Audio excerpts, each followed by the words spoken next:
Shin Sang-yun, 55 years old, gasped for breath inside the cave, exhaustion weighing him down. As he steadied himself, he wondered what he was doing at this age when others were preparing for retirement. The thought gnawed at him. His life felt like a failure. A growl snapped him back to reality. A monster peered into the cage where he rested. He muttered under his breath about how they wouldn't even let him catch a moment's breath. As the beasts lunged, he forced himself up, gripping his sword. He thought about the players of his generation, hailed as sword saints, sword gods, legends in their own right. Meanwhile, he was just an old man with a blade, a swordsman mocked for his age, barely acknowledged. He wondered if that wasn't reason enough to question everything. Without a family, Shin had grown up in an orphanage. As a child, he had witnessed a monster holding his teacher in its grasp. Through her pain, she had forced out words of reassurance, telling him not to be scared. She had screamed at him to run. He had stood frozen as the creature crushed her skull, reducing her to nothing. The orphanage, his makeshift family, had been wiped out. When the collapse first tore open the skies, monsters rained down and took everything from him. But he hadn't despaired. Even at the brink of death, someone had arrived. An unknown figure who saved his life. The man had asked if he was okay, but all Shin could do was silently cry, overwhelmed by the miracle of survival. Now, years later, his sword cut through a monster's neck. He fought because of that figure, wanting to be like them, giving everything he had. But no matter how many creatures he slew, he never became stronger, never managed to protect anything. After cutting down the last of the monsters, he drove his sword into the ground, body trembling, exhaustion overtaking him. His body was truly giving out, and he knew how dangerous that was. Then, a deeper, more powerful growl echoed through the battlefield. Confused, he looked up to see a monstrous titan appear before him, its mouth opening wide, preparing to unleash a torrent of fire. As the heat flared in front of him, he let out a slow breath, thoughts spiraling. No home, no family, no dreams. His life had been nothing but failure, a collection of regrets that weighed him down. Tears welled in his eyes as he realized just how badly he had messed up. He wanted to go back. A moment later, Shin Sang-hyun stood victorious over the dungeon's boss. The system congratulated him for clearing the ancient dragon's nest, but instead of feeling accomplished, frustration surged through him. Nearly 60 years old, and he was still pushing himself this hard, 30 years as a swordsman, yet his greatest achievement was ranking in his country's top 100. A meaningless feat in a world overflowing with players. To him, it was like being a single needle lost in an endless haystack. A book materialized before him, prompting him to wonder if his reward was a skill book. He even considered whether it was edible, given that he had consumed artifacts before. Before he could process it further, the dungeon entrance unexpectedly opened, shocking him. The system displayed a message. Constellation, late bloomer model student, has entered. Late bloomer, as he casually referred to him, addressed him directly. The system announced that late bloomer sincerely blessed him for his hard work and praised his impeccable final strike. It was a dramatic entrance, but Sang-hyun couldn't deny his gratitude. After all, late bloomer had contracted with him back when he was nothing more than a third-rate swordsman. Late bloomer reminded him of a crucial milestone. Upon reaching level 850, all artifact and title stats would double, and at level 900, they would triple. Sang-hyun stared in silence. His current level was 650. The conditions were insane, and despite having a powerful constellation, he had yet to reap any benefits from their contract. Late bloomer then urged him to consume the skill book. Sang-hyun, unimpressed, responded that he was already planning to do so. Activating Devour Artifacts, the only skill he had gained upon awakening, he consumed the book. His journey to understand his ability had been nothing short of ridiculous. He had boiled, fried, and even experimented with artifacts for years, only to find nothing changed. By the time he realized that mana synchronization with a suitable artifact was the key to activating his skill, 3 decades had already slipped through his fingers. Others had grown stronger the moment they awakened, yet he had wasted precious time. But now, the book remained unchanged. Annoyed, he threw it aside, questioning if it even counted as a skill book. Late bloomer looked equally shocked before admitting that information on Devour artifacts was extremely limited. Apologizing, he suggested that Sang-hyun try again with mana synchronization, reminding him that there was still plenty of time. Sang-hyun scoffed at the words. What did he mean by a lot of time? Who said he had any time left? He was almost 60. If he had fathered a child at 30, that child would be 30 now. If he had started even earlier, he might have grandchildren by now. He snapped that late bloomer wouldn't understand since he was a constellation. Humans die early. Late bloomer fell silent before offering another quiet apology. Sang-hyun sighed, assuring him it wasn't his fault. His life was simply filled with regrets. Late Bloomer seemed taken aback, but Sang-hyun continued, confessing that he had spent years chasing after a man whose back he could never reach. He had given it his all, but now he was exhausted. He was too old. Late Bloomer remained quiet before eventually smiling, but Sang-hyun was resolute. He told him to take note. He was retiring. Their contract was ending, and Late Bloomer should find another player. As he spoke, a strange purple smoke began to swirl around him. Before he could react, Late Bloomer stood before him, casting an unknown spell. The smoke thickened, dissolving around him. The last thing he saw was the system message. Constellation Late Bloomer model student has utilized an experimental essence. Regression process initiated. Meanwhile, outside the dungeon, Player G and reporter Park Jong-min observed the phenomenon. Jong-min asked if this was the typical environment players worked in. Han Hyun-jong, CEO of Hyunjong Corporation, confirmed his assumption, explaining that dungeons were stepping stones for players. Gates, on the other hand, were connections to unknown dimensions, serving as uncharted territories for players to explore and conquer. Back in Sang-hyun's apartment, he absent-mindedly cleaned his dagger while watching a broadcast of Hyunjong explaining the nature of dungeons. The familiarity of the program sent a chill down his spine. It had been years since he had seen this show. As realization set in, he confirmed what had already become clear. He had truly regressed. 4 days had already passed since his return. He had gone back 30 years. When he first woke up, he found himself in his tiny studio apartment, his body no longer that of a weathered 55-year-old warrior, but that of his 25-year-old self. Yet, every memory from his previous life remained intact. No matter how much he thought about it, the only explanation was that this was the work of Late Bloomer, a miracle of the constellation. There was no other reason.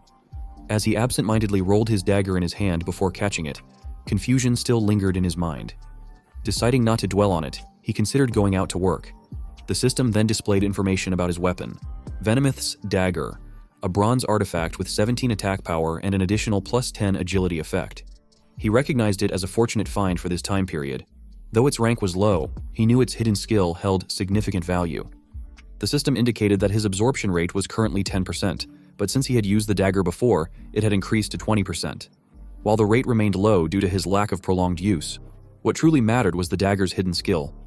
Without hesitation, he activated mana synchronization, entering the gap of unconsciousness, a necessary passage to absorb an artifact. As he did, his hair turned a shining white. He was always nervous when stepping into the gap, never knowing what form the artifact would take. This time, the dagger transformed into a perfectly cooked fried chicken. The system confirmed that the preparation for absorption was complete, and the dish further evolved into rotisserie barbecue chicken drizzled with olive oil. Relieved that it wasn't something unpleasant, like a humid swamp centipede dish, he happily dug in, commenting that he wouldn't mind eating such a dish anytime. Upon consuming the artifact, he permanently gained +2 agility and acquired the hidden skill Demon Bash. With the dagger fully absorbed, it disappeared forever. Though it was a shame to lose the weapon, he was satisfied with the new skill, just as he had planned. Knowing it was time to move forward, he set out. Meanwhile, at dungeon number 85, managed by Team Yoon Dae-kyung, a man rushed toward Yoon Dae-kyung in a panic. Recognizing him as the leader of the Porter group, Dae-kyung immediately asked what the issue was. The man frantically explained that one of his team members, a newcomer who had joined just 4 days ago, Shin Sang-hyun, had suddenly pulled out. Unconcerned, Dae-kyung dismissed his worries, informing him that Sang-hyun had been assigned to the player team, not the Porter team. Shocked, the Porter leader demanded clarification, emphasizing that Sang-hyun had just awakened and hadn't even completed the player academy. Adding an untrained newcomer to the player team was unheard of and would throw off the balance of their teams. Frustrated, he asked how he was supposed to redistribute the work. Dae-kyung sighed, stepping closer. His serious tone sent a chill through the Porter leader as he formally addressed him, reminding him that he was responsible for handling everything: his team, the contribution system, and all necessary adjustments. Unwilling to argue further, the Porter leader awkwardly laughed, apologized, and walked away, though his unease remained. Watching him leave, Dae-kyung exhaled in irritation. His vice guild leader then questioned the decision, admitting that even he found it unexpected. Dae-kyung was taken aback by his skepticism as well, but he had his reasons. If someone had to die, it would be Sang-hyun, not them. Letting him fail spectacularly would put the Porters in their place and reinforce the value of the players. He scoffed at the idea that a level 1 nobody could contribute anything. The vice guild leader laughed, realizing Dae-kyung's true intent, but neither of them knew that Sang-hyun had overheard everything. Calmly, Sang-hyun stepped forward and greeted them, announcing that from today onward, he would be working as a player. The porters glared at him with resentment, while the players sneered at him with amusement. He had expected hostility, but their complete lack of subtlety was almost comical. Daekyung, feigning warmth, approached Sang-hyun and welcomed him, remarking that he had expected him to be late on his first day. Spotting his weapon, Daekyung asked if it was a longsword. Sang-hyun awkwardly confirmed, explaining that he had studied various combat techniques through YouTube videos. Daekyung barely contained his laughter. A longsword was one of the most difficult weapons to master, yet Sang-hyun intended to rely on self-study? Sang-hyun, however, remained composed, stating that he would at least try to protect himself and asked Daekyung to trust him. Amused, Daekyung praised his spirit, shouting to the others that men needed to have spirit. With that, he rallied his team, declaring that the dungeon raid was about to begin and urging them to go wild. The players cheered in agreement, stepping through the portal one by one. As Sang-hyun followed, Daekyung watched him from behind in silence. He found it laughable that Sang-hyun thought dungeons were something he could handle after watching a few online videos. The arrogance of a freshly awakened player irritated him. Sang-hyun clearly had a death wish. Daekyung knew this dungeon well. It was an orc dungeon, notorious for being a death trap for inexperienced players. Sang-hyun would soon learn his place. To Daekyung, it was just a matter of time. But only moments later, a shocking sight stopped him in his tracks. Orc corpses littered the ground. His mind struggled to process what he was seeing. Staring at the aftermath, he found himself asking the one question that suddenly weighed on him more than anything else. Who the hell was Sang-hyun? And what had he just witnessed? Orcs were a staple of fantasy settings, common in games, novels, and movies. Because of their prevalence, players often underestimated them, viewing them as weak compared to creatures like dragons. While orcs lacked intelligence and relied on brute force, their sheer physicality made them formidable. Because of this, new players who are arrogant often jump into a fight against orcs without really thinking too much. They often underestimate them, leading to their demise. Standing at an average height of 250 centimeters and weighing around 180 kilograms, they held a significant power advantage over humans. This overwhelming strength earned them the infamous nickname, the Wall of Lament. As the team ventured deeper into the dungeon, one of the players reminded Sang-hyun that he wouldn't receive any special treatment as a newcomer. He was on his own. The leader of the porter team scoffed at him, spitting on the ground before questioning why he was acting like a full-fledged player so soon after awakening. Calling him arrogant, the man openly mocked him, but Sang-hyun only responded with an awkward laugh, promising to do his best. The porter leader, unimpressed, snapped at him to not just try, but to actually prove himself. Despite the hostility, Sang-hyun remained calm and asked if he could fight on the front line should they encounter a monster. The request left the man speechless before he burst out in disbelief, questioning if Sang-hyun had lost his mind. Before he could respond further, a sudden shout rang out. An orc had appeared behind them. Gripping his sword tightly, Sang-hyun recognized this as his first battle since regressing. He was about to volunteer to handle it when another player lunged forward, shield raised, and shoved the orc back. The man cursed at Sang-hyun, furious at his recklessness, and demanded to know how he planned to wield a great sword with such sluggish movement. Sang-hyun, unfazed, assured him that he didn't need any help. The man growled in frustration, telling him to stop running his mouth and prove his worth. Unaware that the orc was already raising its weapon to strike, Sang-hyun warned him to look ahead, but the man, still irritated, dismissed it. Only when the massive axe came swinging down did he realize the danger. A gasp of terror escaped him as he stared at the incoming attack, unable to react in time. At the last moment, Daekyung intervened, ramming his shield into the orc and sending it crashing to the ground.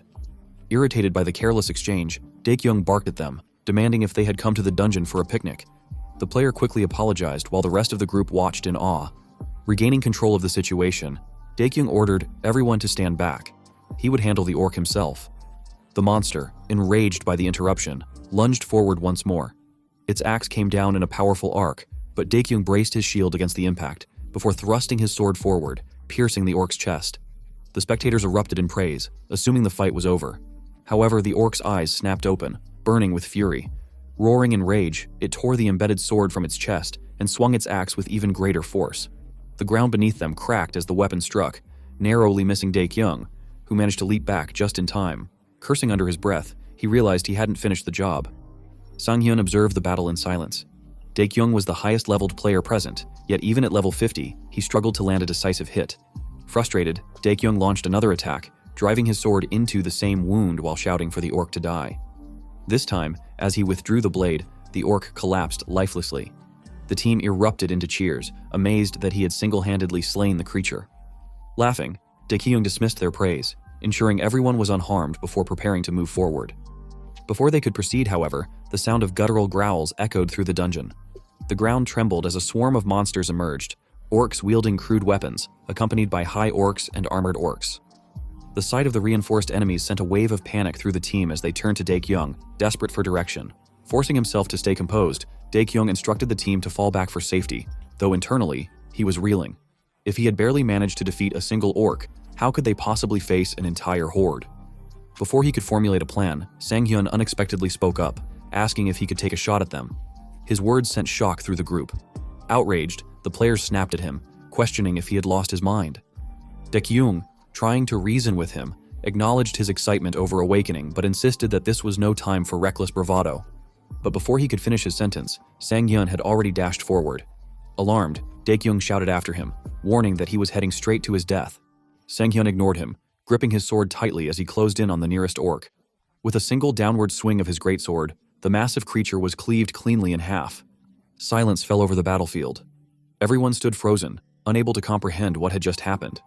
Someone muttered in disbelief, questioning if they had really just seen an orc felled in one strike.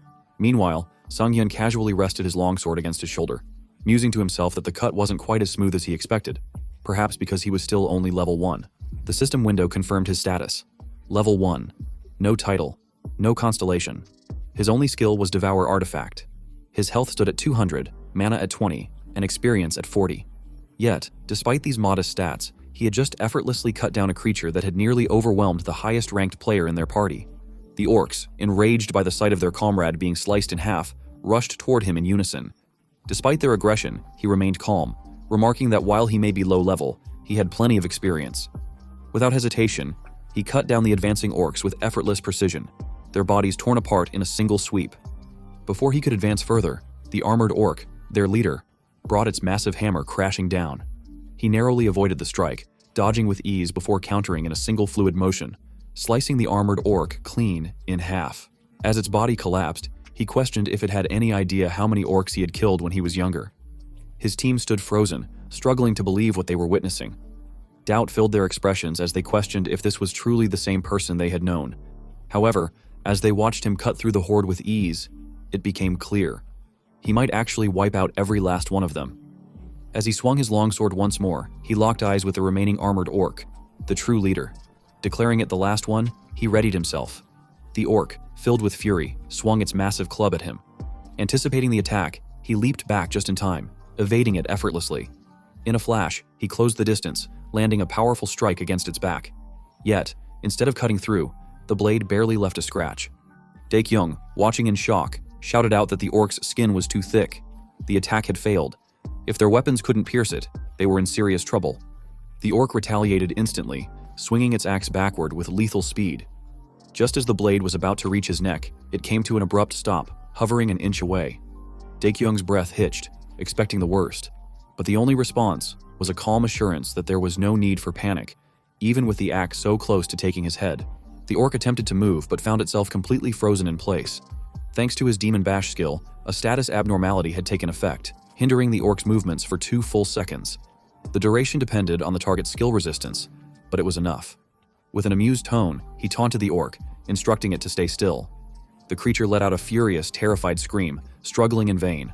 Without wasting a moment, he swung his sword, cleanly severing its head. The orc's head landed at Daekyung's feet. Silence hung in the air as the reality of what had just happened sank in. Daekyung, still in shock, questioned what he had just witnessed. Just days ago, Sang-hyun had only recently awakened. How was this even possible? Doubt filled his mind. The hindrance skill Sang-hyun had just used wasn't an ultra-short hindrance, yet even a named player's best attempt would last only 1.5 seconds. The others murmured among themselves, questioning if he had an unnatural talent for the greatsword. Some jokingly wondered if he had simply watched some overpowered tutorial videos online. But Daekyung remained stunned, unable to comprehend how someone who had awakened only days ago could perform at this level. There was no way he had learned that skill so quickly. A system notification appeared.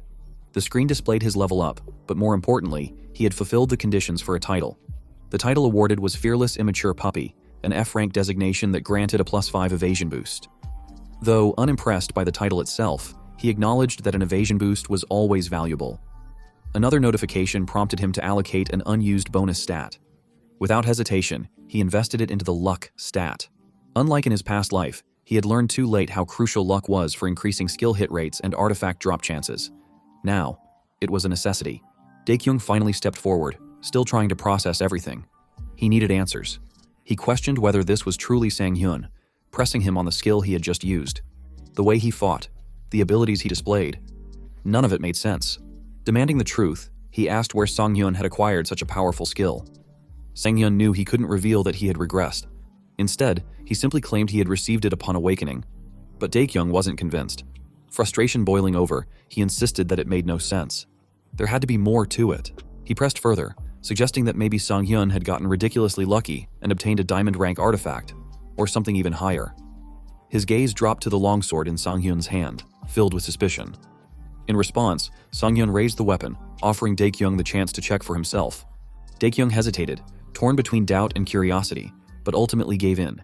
He examined the longsword closely, expecting to find some hidden effect or legendary enhancement. What he found instead was Faded Greatsword, an ordinary artifact with plus 50 attack power. No special abilities, no additional effects, just a standard weapon with a simple design. Daekyung let out an exasperated shout, confirming in disbelief that the longsword was truly nothing special. That left only one possibility. Sang-hyun's skill was genuinely his own. Realizing this, a wave of frustration hit him. He had been running dungeons for 2 years, and yet, even at level 50, he lacked skills of this caliber. A bitter thought crossed his mind. If this kept up, today's share of the pay would likely end up in Sang-hyun's hands.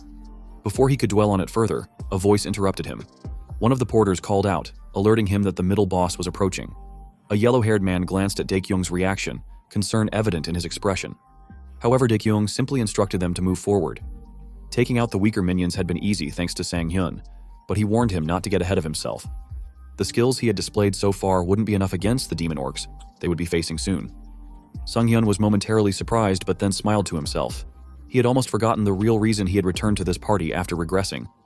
Turning to Daekyung, he called his name.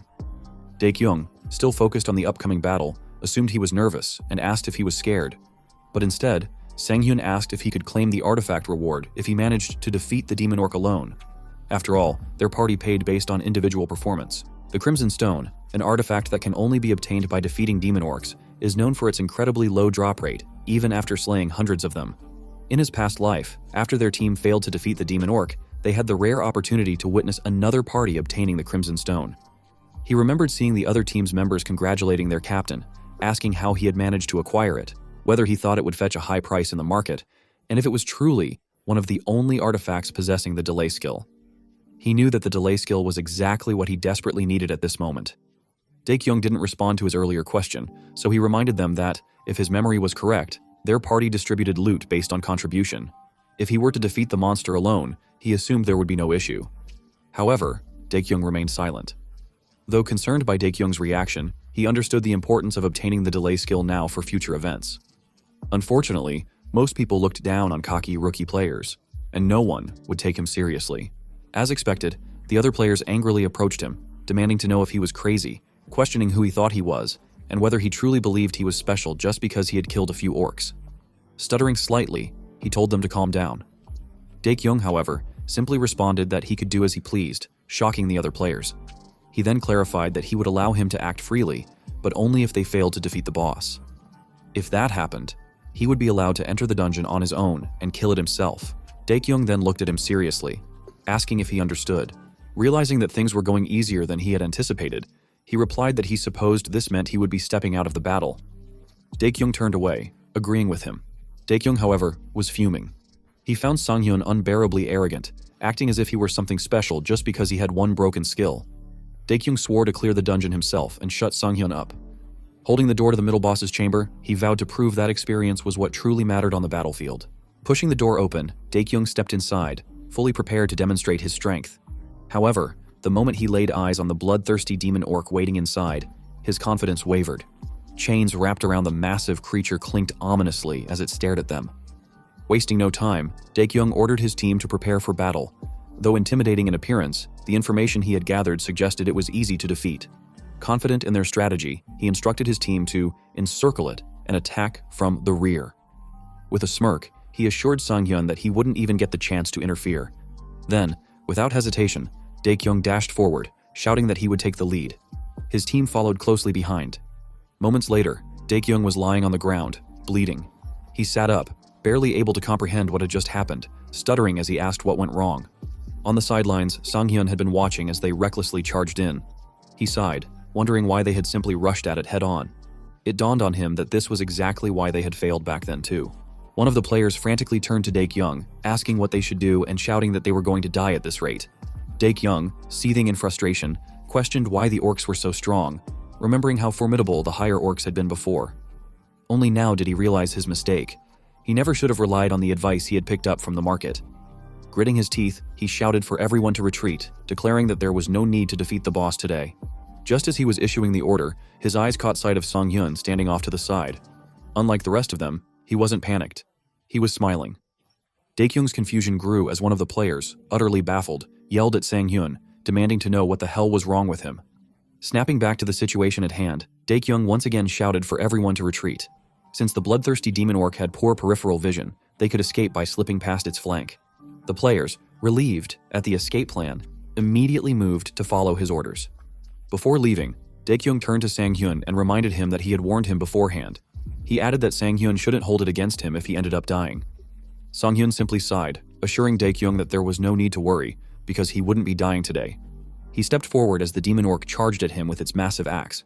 If their stats were compared directly, he knew he would never be able to win. However, with all the experience he had gained, the demon orc was nothing. As the axe came down, he deflected it with his sword, surprising the orc. The players, watching from a distance, questioned whether they had just heard a clank and if Sanghyun had actually managed to deflect the orc's attack. Walking closer to the demon orc, he remarked that his hand stung from the impact and figured that merely deflecting its attacks was all he could do. His gaze then fell on the crimson stone, embedded deep in the monster's chest. It had been a while since he had last seen it. The reason he was so obsessed with obtaining the crimson stone was its special effect, the ability to combine the delay skill with his own Demon Bash. At first glance, Demon Bash's current 2-second stun seemed strong enough.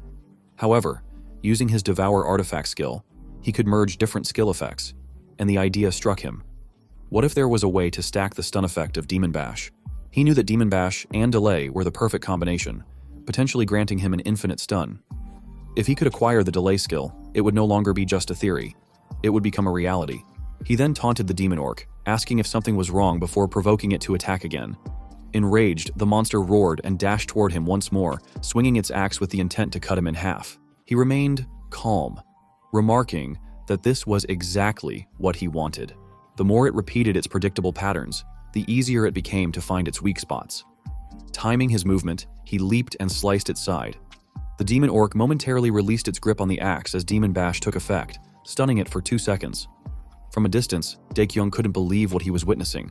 He shouted in disbelief that Demon Bash worked on middle bosses as well, calling it overpowered. However, Sanghyun simply mocked the orc, stating that while orcs were simple-minded, a demon orc should have been more formidable. Suddenly, the demon orc managed to shake off the stun and lashed out with a powerful kick. The attack connected, but Sanghyun barely managed to block it with his sword. The sheer force sent him flying backward, but he stopped himself by stabbing his sword into the ground. He realized he had forgotten about the demon orc's self-regeneration ability, which lifted the stun effect. To use Demon Bash again, he needed 15 seconds, which was exactly why he needed the delay skill. However, if stunning the monster wasn't an option, then defeating it outright was the only solution. The demon orc charged at him again, growling in rage. But instead of retreating, he stood his ground, deflecting the attack to the ground.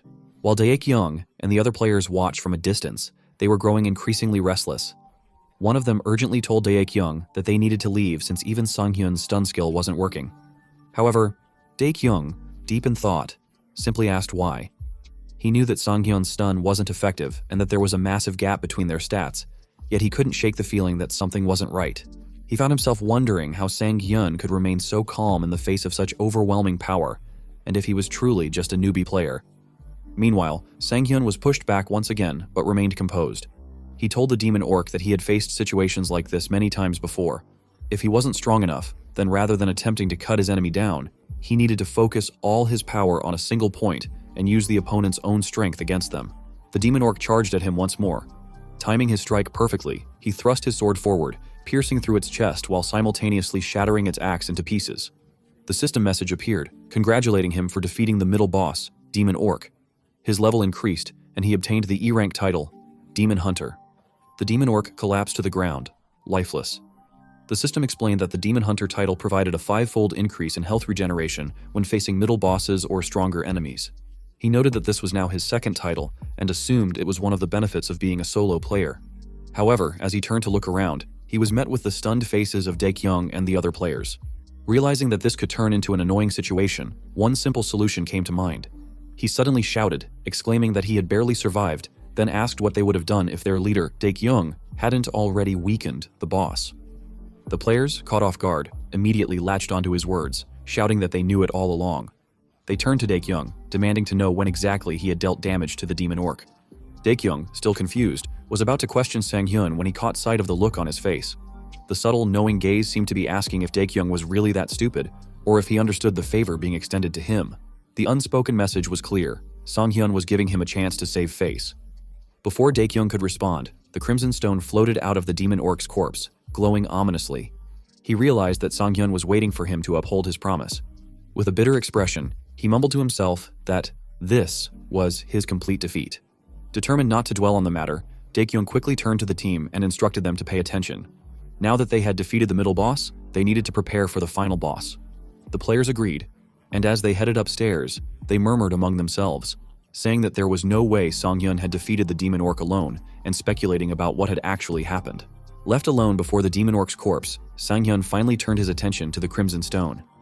He stared at it for a moment before muttering to himself, wondering if he should just eat it. The system then displayed its details.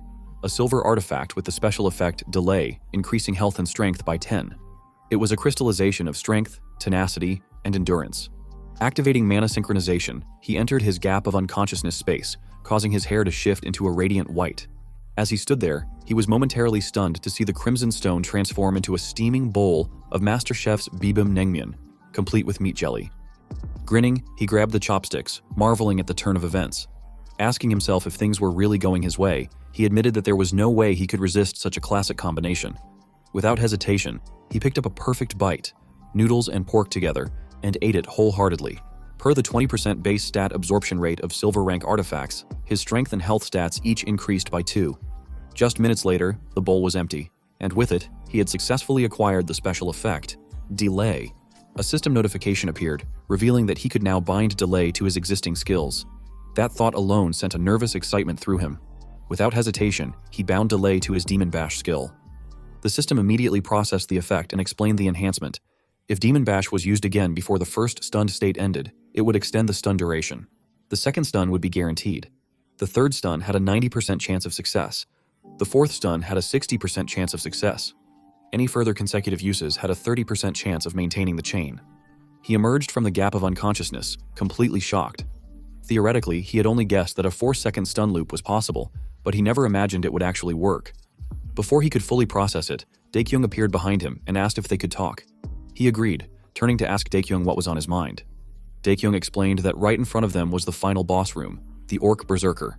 He nodded, then casually asked if Daekyung wanted him to join in later. However, Daekyung firmly replied no, which caught him by surprise.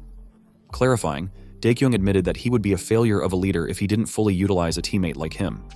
Extending his hand, Daekyung proposed that they work together. Laughing, he shook Daekyung's hand, but reminded him that his conditions still stood. Without hesitation, Daekyung agreed. At that moment, the yellow-haired player called out, announcing that the party was ready to enter the boss room. Daekyung responded with a nod, instructing everyone to stay on guard. As they prepared to move, the yellow-haired player shot him an intense glare, making him momentarily both surprised and confused. Daekyung, unaware of the silent exchange, cheerfully shouted that they were at the final stretch and that they should celebrate with drinks afterward. While the rest of the party walked ahead, he remained behind for a moment, wondering if he had imagined it or if the yellow-haired player really had glared at him. Dungeon number 85, the final boss room. Upon entering, they were met with the low growl of the Orc Berserker, its massive frame rising slowly as it stood up. As the party positioned themselves, Daekyung turned to him and stated that he would go in first. Instead, he stepped forward first, gripping his longsword. Without turning back, he told Daekyung to just stick with him. Daekyung immediately objected, warning him that he shouldn't go alone this time. However, he simply sighed. The Orc Berserker actually had lower skill resistance than Demon Orcs, meaning that stunning it should be easier. If he kept his attacks controlled and calm, there shouldn't be any issues. Then, with explosive speed, he dashed forward. The orc berserker roared, charging toward him with its mace, club, and flail ready to strike. As he ran toward the beast, a fleeting thought crossed his mind. Had he ever spoken such confident words before? When he was young, he had always been afraid. When he grew older, he had simply struggled to survive. But now, he couldn't allow himself to live that kind of life again. As the orc berserker's attack came down, he deflected it with his sword. His mind was clear. He needed to change his weak past, to change his future. The orc berserker, enraged, lunged at him again. But this time, he didn't hesitate. He calmly lifted his longsword, knowing that to change everything, he needed to prove it, to everyone here. Daekyung, watching from the sidelines, was left in utter shock as he witnessed Sanghyun sever the orc berserker's arm in a single slash, causing it to scream in agony. Mumbling in disbelief, Daekyung could only manage to say one thing: he's a monster. He then shouted to the others that the orc berserker would be stunned for 4 seconds and instructed them to go in and nuke it. They followed his lead, rushing toward the orc. It screamed in pain as they relentlessly slashed at it again and again. Minutes later, the system congratulated them for defeating the final boss, the orc berserker, and for clearing the dungeon altar of the Crimson Orc. The players exchanged glances, commenting on how easy the dungeon felt. Some noted that they hadn't even used any potions and finally understood just how effective the stun effect was. Meanwhile, he overheard the leader of the porters asking if anyone thought he had a personal porter yet, and if he should ask him. Another porter responded that he had been planning to ask first. The porter leader then shouted to his members that he needed to make a living too, leaving Sanghyun in disbelief at how quickly their attitudes had shifted. He hadn't even been considering anything for them. The system then notified him that he had leveled up and obtained the D-rank title with overwhelming power. As his level increased, he felt the pressure weigh on him while the system explained that the title extended the duration of status effects by 10%. He recognized this as a real harvest. Titles were rare, and in his previous life, he had never acquired them. A 4.4-second stun was already powerful, but he also knew it was nothing compared to Do Gyung-soo, the Ghost Blade, the title collector, the complete sword, and the strongest swordsman player in Korea. Only 2 years after the Age of Players began, Gyung-soo had become a monster who surpassed level 500. Before he regressed, Gyung-soo had been someone he admired from a distance. But now, there was no reason to think he couldn't catch up. If he pushed himself from now on, he might actually have a chance. The realization filled him with excitement and determination. Daekyung noticed his expression and asked what he was doing. Flustered, he awkwardly responded that he was just stretching. Daekyung praised him for his great work and handed him an artifact, which shocked him. He asked Daekyung what had gotten into him. Daekyung simply stated that he had really carried the team this time and that he had a sense of morality. He added that it was just bronze rank, so he could afford to be generous. Sanghyun raised an eyebrow and asked if he wasn't being a little too honest. Daekyung smirked and replied that if it had been expensive, he wouldn't have given it to him. The truth was, Daekyung was giving it to him because this would be the last time they saw each other. It hurt, but even he had to admit it. Sanghyun was already living in a different world from them. Meanwhile, the yellow-haired player watched from behind, seething with rage. He couldn't believe Daekyung was favoring Sanghyun just because he had shown off his skills a few times. After all the years he had been Daekyung's loyal follower, he now felt tossed aside. Frustrated, he muttered to himself, questioning if it wasn't too unfair. His frustration turned to resentment as he cursed them both under his breath. Then, without hesitation, he pulled out his phone and made a call. Later, Sanghyun's house, Songpa District, Jamsil-dong. Sanghyun screamed in joy, overwhelmed with excitement. This was exactly why he became a player. Checking his bank account, he saw 6 million yuan and couldn't believe it. Porters typically only made around $200 a day, yet Daekyung had given him more than double what the others received, plus a bonus on top of it. That bonus turned out to be the Berserker Ring, a bronze artifact with the lightened special effect and plus 10 strength. The ring was designed to draw out the blood rage of its wearer. Even though it was only bronze rank, he still couldn't believe he had gotten an artifact with lighten for free. The effect consumed 1 mana per second to reduce the weight of all equipped artifacts to 1 gram. He understood why it was only bronze rank. Most players would run out of mana before even swinging their swords, but he wasn't most players. Sanghyun had only discovered his ability after 50 years, but that was exactly why he had studied it so intensely. In his previous life, he had experimented with devouring countless mana-reliant artifacts. The results had been shocking. Artifacts that required mana did receive a penalty when consumed, but they also lost their mana cost entirely.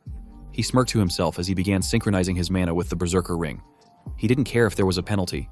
To him, the more skills, the better. Later, Private Club H, Gangnam District, Seoul. The yellow-haired player slammed his glass onto the table, frustrated. He insisted to the man in front of him that he wasn't lying. Sang-hyun really had a 4-second stun. The huge man across from him narrowed his eyes and asked if he was raising his voice.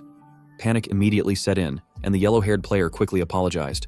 The man took a slow sip of his drink before asking what he expected him to do about it. The yellow-haired player hesitated for a moment before explaining that Sang-hyun was definitely loaded and must have used some stun-related artifact. The man, unimpressed, asked again what exactly he wanted from him. The yellow-haired player insisted that he wasn't talking about revenge, but business. He pointed out that Daekyung clearly favored Sang-hyun now. The man leaned forward, repeating that he wanted revenge. From the side, a woman whispered that she had been right about how close they were. The man then called the yellow-haired player by name, his tone shifting to something serious. Before he could respond, pain shot through him as something sharp sliced through his head. A second later, he realized his ear had been cut off. His screams echoed through the club as he clutched the side of his face, blood dripping onto his clothes. The man stood in his chair, swirling his drink, and asked who he thought he was. He then threw a bottle of alcohol over the fresh wound, causing a new wave of agonized screams to erupt from the yellow-haired player. Arrogantly, the man told him that he had better pay the price and that he would listen, as much as the worth of his ear allowed. He asked the question that sent a chill through the room. Where the hell was Sang-hyun? The next day, at the Jamsil 4-3 training grounds, he sat down to rest, still processing how the Berserker ring had changed everything.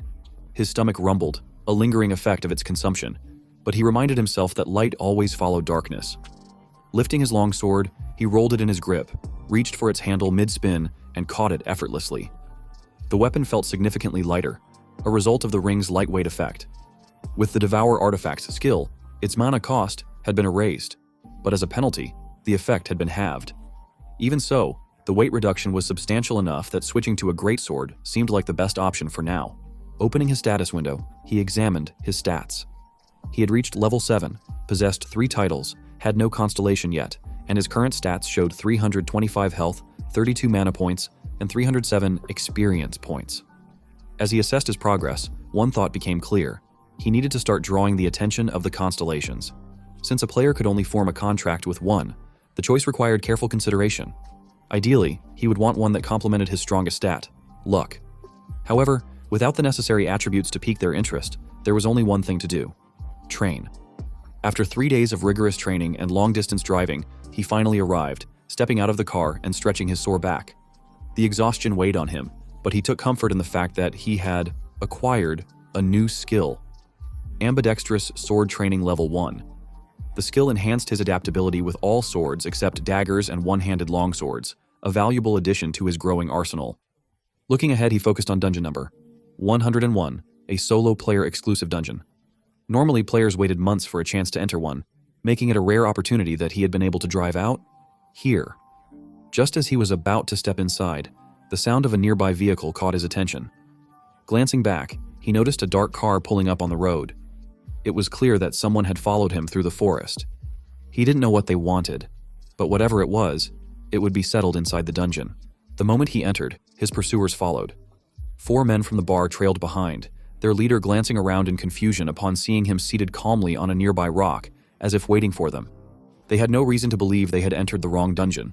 This was a solo player instance, meant for only one person at a time. The massive man among them sneered, questioning his sanity. Unbothered, he gripped his longsword, knowing that this group was far from ordinary. The absence of a healer and mage meant they had abandoned sustainability, forming a party consisting solely of swordsmen and an archer. This setup left no doubt in his mind. They were a hyena pack, a group specializing in hunting other players. The brown-haired man among them warned that if he died here, even his body wouldn't be found. Sang-hyun merely smiled, fully aware of the risks. The hyenas had been eradicated in his past life by the relentless surveillance of the Players' Association, but at this moment in time, they still operated freely. Among their ranks, the archer posed the greatest threat, a fact he had already factored into his approach. The archer urged his teammates to finish things quickly, unaware that this was precisely what Sang-hyun had planned for. Eliminating 4 bodies required a perfect setting, and a solo dungeon provided just that. The brute among them moved forward, cursing loudly, but their leader raised a hand, opting for a more calculated approach. The brute, unconvinced, swore vengeance and promised to make him suffer. Sang-hyun, amused, noted how obedient the brute had been to his leader's orders. He had no patience for drawn-out fights and challenged them all to come at him simultaneously. With a twisted grin, the brute lunged forward, swinging a massive sword and threatening to silence him permanently. Sang-hyun remained motionless, waiting for the attack. Dungeons adhered to the law of survival of the fittest. Monsters constantly sought to claim his life, and within these treacherous spaces, artifacts and rewards awaited those strong enough to claim them. There were no laws, no rules, only the brutal reality that the weak perished. It was a truth he had learned through experience, one that still held firm. The moment the brute's attack descended, a single slash cut through the tension. Blood splattered across the dungeon floor. The remaining men stood frozen, their expressions contorted in shock. The brute's severed torso collapsed to the ground in 2 pieces, his weapon clattering beside him. He shifted his gaze toward the remaining 3, his voice carrying a calm, almost indifferent tone. The remaining men sprinted past him, their leader quickly ordering them to keep their distance. The archer was instructed to cover them while they repositioned. Without hesitation, the archer dashed to the side, calling out his readiness, though his mind still reeled from what had just happened. He couldn't believe that Sang-hyun had killed Sang-ho, the brute, among them. Even if Sang-hyun was reckless, he had somehow managed to reach level 100 despite only awakening recently. Sang-hyun casually spun his sword before glancing in their direction. Amused, he questioned where they thought they were going. The archer responded instantly, loosing 2 arrows in quick succession. With effortless precision, Sang-hyun slashed them to pieces mid-air, leaving the archer momentarily stunned before he shouted in disbelief. Before the archer could react further, Sang-hyun hurled his greatsword, the massive weapon cutting through the air before impaling the archer's body. The remaining 2 men froze in shock. Their leader, unable to comprehend what had just happened, muttered in disbelief. The brown-haired man beside him, visibly shaken, questioned who they were even dealing with. As the leader assessed the situation, his gaze landed on Sang-hyun. At that moment, he realized that Sang-hyun had thrown away his only weapon. Seeing an opportunity, he ordered the brown-haired man to strike while Sang-hyun, now unarmed, rushed toward his embedded sword. The 2 men charged at him simultaneously. Just as Sang-hyun reached for his weapon, he caught a glimpse of them swinging their swords down at him from both sides. He barely dodged in time, the force of their attacks slicing through the archer's lifeless body instead. The 2 men recoiled in shock, their eyes widening at the sight of their fallen ally reduced to pieces. Still hanging upside down from his evasive maneuver, Sang-hyun casually remarked on how close that had been. The brown-haired man, shaken, called him insane, but Sang-hyun simply pulled his sword free. Suddenly, the leader seized the brown-haired man by the head. Panic flashed across the man's face as he called out his leader's name, Juntae, demanding to know what he was doing. Without hesitation, Juntae yanked the man's head forward, using him as a human shield, just as Sang-hyun's sword carved an X-shaped slash through the air. The attack connected, cleaving through the brown-haired man's torso while also severing part of Juntae's fingers in the process. Juntae staggered back, gripping his wounded hand. Before he could recover, Sang-hyun landed on the ground and observed him with cold amusement. Then, as if confirming a suspicion, Sang-hyun calmly asked if they were organ dealers. The unexpected accusation left Juntae momentarily stunned. Sang-hyun continued, stating that there was no way a group like theirs operated under trust or camaraderie. He speculated that their true goal involved mana stone awakenings through organ transplants. Despite his casual tone, his certainty was clear. He had seen too much in his past life to be mistaken. Juntae, after a brief silence, suddenly let out a dark chuckle. Dismissing the revelation as irrelevant, he surged forward in a final act of desperation, thrusting his sword directly towards Sang-hyun's head. The blade stopped mere inches from its target. Sang-hyun had activated Demon Bash. Smirking, he remarked that he had only been asking out of curiosity. Juntae's eyes widened as his body froze in place, the system stunning him for 4 seconds. His mind raced, trying to process what had just happened. He recalled the minor cuts from earlier, but he refused to believe that something so small could have paralyzed him. The possibility of such a broken skill existing was unfathomable. As Sang-hyun approached, he casually informed Juntae that it was over. A wave of denial washed over Juntae. This couldn't be happening. He had always been the one in control, the one who decided who lived and who died. This wasn't how it was supposed to end. A fragmented memory surfaced in his mind. He had once assured his underlings that as long as they followed him, they could achieve anything. They had believed in him, praised him. But not long after, one of those same men had been reduced to a trembling mess, bleeding profusely and begging for his life. The desperate voice echoed in Juntae's mind, pleading for mercy, promising to do anything if only he would be spared. Juntae had ignored it, severing the man's arm without hesitation. Even then, the pleading had continued. He had always been the predator. Now, trembling in fear for the first time, Juntae found himself staring at Sang-hyun, who had drawn close enough to whisper a chilling question. Had he never experienced this feeling before? Was he afraid now that it was his turn? Juntae couldn't answer.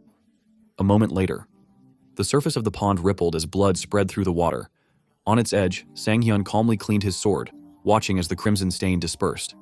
He reminded himself that he couldn't afford to become accustomed to situations like this. It hadn't been long since he regressed, and yet he knew there was little chance of him ever becoming a constellation. He reasoned that this had all been self-defense. Glancing back at the pile of weapons behind him, he watched as the system displayed his latest rewards. 8 artifacts had been obtained from this dungeon. He slipped his coat on as the system displayed his latest progress. His level had increased by 10, and his consumed artifacts now totaled 11. His health had risen to 400, his mana by 50, and all his stats had improved significantly. While he wished the earlier fight could have been avoided, the results made it entirely worth it.